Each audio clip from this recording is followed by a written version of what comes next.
Hello, this is Mike Giannetti from Spotrac breaking down Bobby Wagner's new 5-year, $50 million contract with the Los Angeles Rams. As always, we got to break into the details to get the real value of this contract. Certainly not a 5-year deal, but pretty decent up front.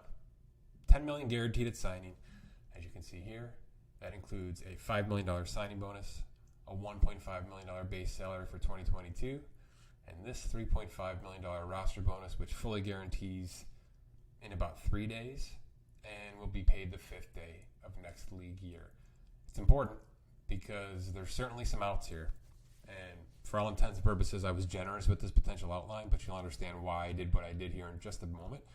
I'll run through the base value of this contract first, and then there are a ton of incentives to break down here, and there's some litigation, and I've got some examples and some historical data to bring into the conversation here to help us understand where those might get to, because certainly there's a good chance that this $10 million per year becomes $12 million per year based on how this sum operates. So again, $6.5 million this year, that's all fully locked in. He'll get that no matter what, as well as that $3.5 million there, which means at least on the face value, we're looking at 1 year, $10 million. Kind of a baseball contract here, right? Where there's a 1 year full guarantee, and there's kind of a buyout built into next year where the Rams can get out of this by paying that bonus and letting him walk into free agency. But let's just assume that's not the case. Let's assume he gets to 2023, everything goes properly, maybe even tax on $2 or $3 million here in terms of the incentives, and we continue to move forward. This $7.5 million locks in next March. The same time this is paid, this $7.5 million locks in. So again, there's an out before that, a couple days into the March league year next year. But for all intents, I think this is going to vest, which means on the face value, we're talking 2 years, $17.5 million for a 33-year-old player, that's good coin for a savvy vet who's got 8 straight Pro Bowls and a couple of All-Pro teams to his credit. So that's a good starting point, I think, over the next 2 seasons. Here's the reason I have it going 1 more year. It's not because of dead cap, which there's plenty of reasons to get out if you're the Rams in terms of that. But this bonus here, this $2.5 million roster bonus, also locks in next March, as you can read here. So that bonus is paid. That salary fully guarantees. This bonus locks in on that same 5th league day of 2023. And it's injury guaranteed right now. So everything I've just referenced, 1, 2, 3, and 4, and 5 are guaranteed for injury. Okay? Pretty strong in that regard for the player's purpose. So because they would owe this as a second buyout, right, after 2023, I'll just say that the Rams aren't going to pay cash to let a player walk away, and Bobby Wagner probably sees this 3rd season, which is at least $28.5 million over 3 years. Not quite the $10 million per year mark.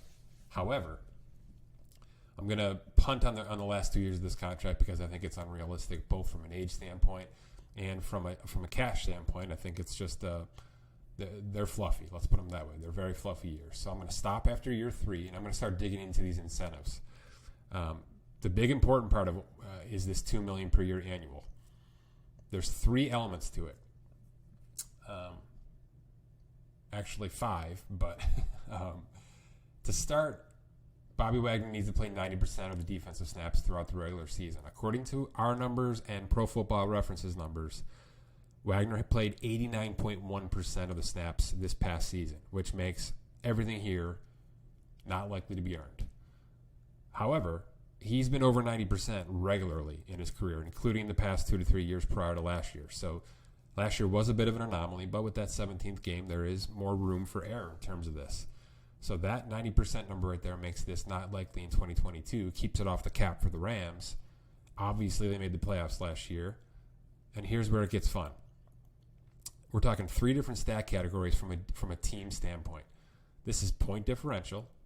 This is yards differential. And then this is the differential of passing yards per play for the Rams versus passing yards allowed per play for the Rams. So it's an offensive and a defensive stat differential, which Pro Football Reference does have this metric, and I was able to run some data on this. If the Rams are not bottom 5 in the league at all 3 of these metrics, plus they make the postseason, plus Wagner makes 90% of the snaps, he'll get an extra $2 million annually. So as I'm going to show you, there's a really great chance that this $2 million hits in 2022. It'll be credited into 2023. It'll be essentially $2 million of cap that the Rams lose next year, but $2 million of cash that Wagner earns this year. So we're going to pump that right up to $8.5 million just by doing that. And if you go down the line, Bobby Wagner was second-team All-Pro last year, which would not qualify. He needs to be a first-team All-Pro, and that's it for an extra $1 million every year. Certainly not without reason. There's a really good chance that he falls back into form on this formidable defense on this great team. He'll certainly be recognizable in terms of the voting when it gets down to it if he stays healthy and a part of this conversation. So that could be a quick $1 million right there, but certainly not likely to be earned based on last year's second team. The Pro Bowl. Again, he's made 8 straight. All right, so this one is as good as gold. However, and a lot of teams are going this route now to kind of keep their cap at bay.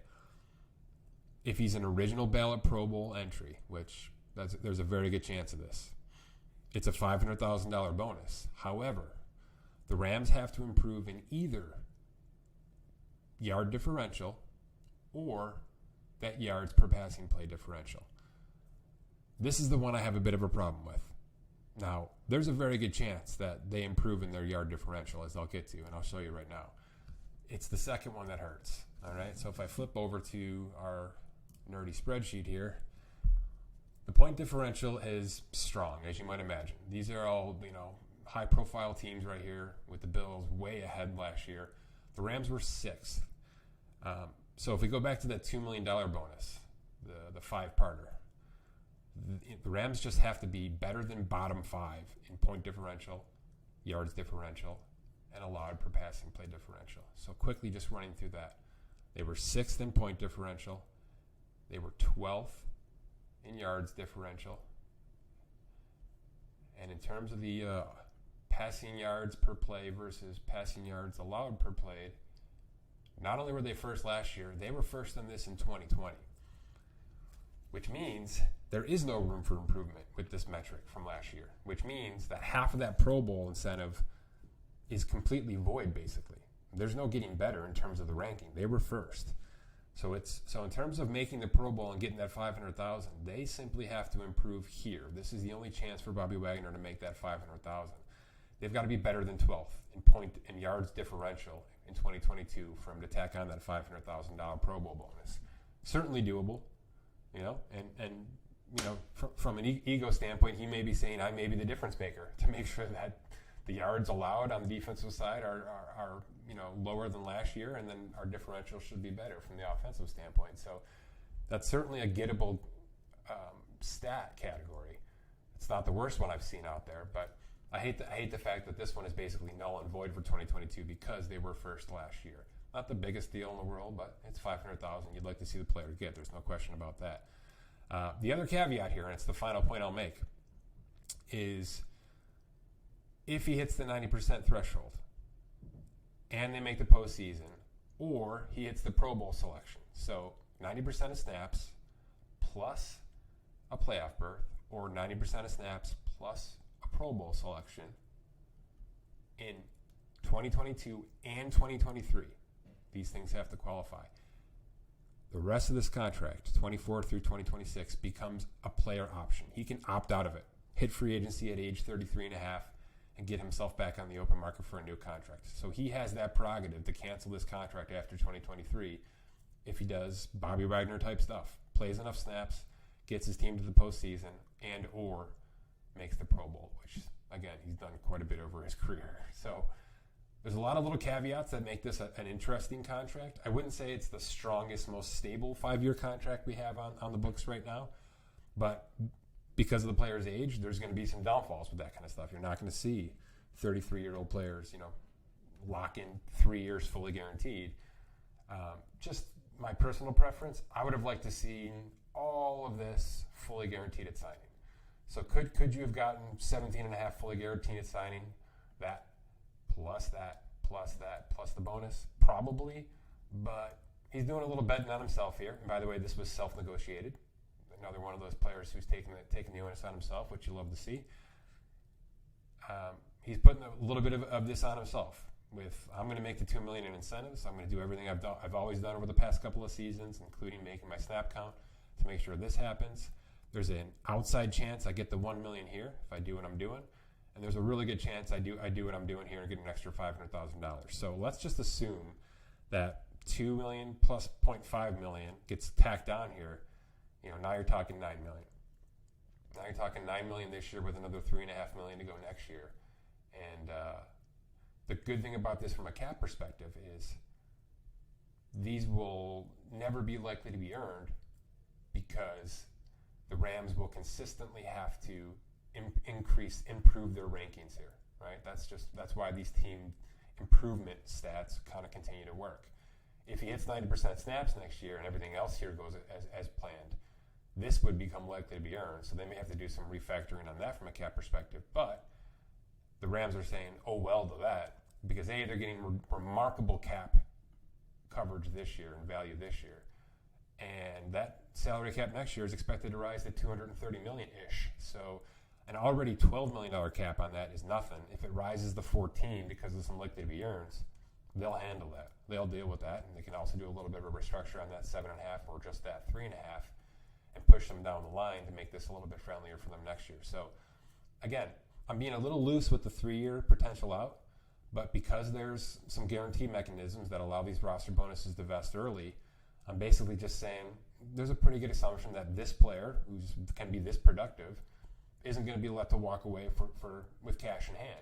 Why not just keep him on the roster, finagle the cap a little bit, as many of these teams know to do, and just keep him around for 2-3 years and go from there. Again, though, the contract becomes his after 2 years if many of these metrics are met, and then he'll have the option to opt out after 2023. But good deal, good player going to a great team. So you understand where there's some concessions in this contract. This is not Bobby Wagner joining the Jacksonville Jaguars on $30 million guaranteed out of $50 million total. It's a little bit of a get what you get, going to a good team right now and having it structured properly, and that's exactly what this contract looks like. I like the fact that the second-year roster bonus is locked in fully. I like the fact that the third-year roster bonus vests in year 2. That's player power right there. That's what you want to see. So some of the incentives get a little wonky. Again, the real problem here is this one for me, because they are first right now. There is no going higher than first right there. So it's really all allowing this right there. But there's a lot of ways to make $2-3 million more here annually, and based on what he's done over his career, it's not exactly likely, but it's pretty darn close.